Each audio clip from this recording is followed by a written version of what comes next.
কালকি মাসির হোটেল চলে আসলাম। এই যে সকালবেলা খাওয়া শুরু হয়ে গেছে। কি কি রান্না হয়েছে দেখি। মাছের ঝোল। কলকাতায় আছে কালী মাসির হোটেল, শিলিগুড়িতে আছে কালকি মাসির হোটেল। এখানে মাছ ভাজা। আমাদের দোকানে দুই রকম চাল রান্না হয়, এই একটা চিকন চাল আর এই একটা মোটা চাল। তো কি কি রান্না হয়েছে দেখাই। এটা হচ্ছে রুটির সবজি, সকালে রুটি বানানো হয়, ভেজ সবজি, সব রকম সবজি দিয়ে।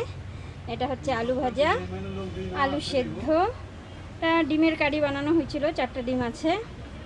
এটা হচ্ছে চিংড়ি মাছ বাটা, ভাতের সাথেই ফ্রিতে দেওয়া হয়। এখানে আছে মসুরির ডাল, এখানে আছে ছোলা কচুর তরকারি, আর এখানে হচ্ছে চিকেন কষা, আর এটা হচ্ছে তোমার চাল কুমড়া দিয়ে চিংড়ি মাছের তরকারি, আর এখানে আছে লেবু লঙ্কা পেঁয়াজ। পাঁপড় ভাজা হবে একটু পরে। এই যে পাঁপড় নিয়ে আসা হচ্ছে, পাঁপড় ভাজবো।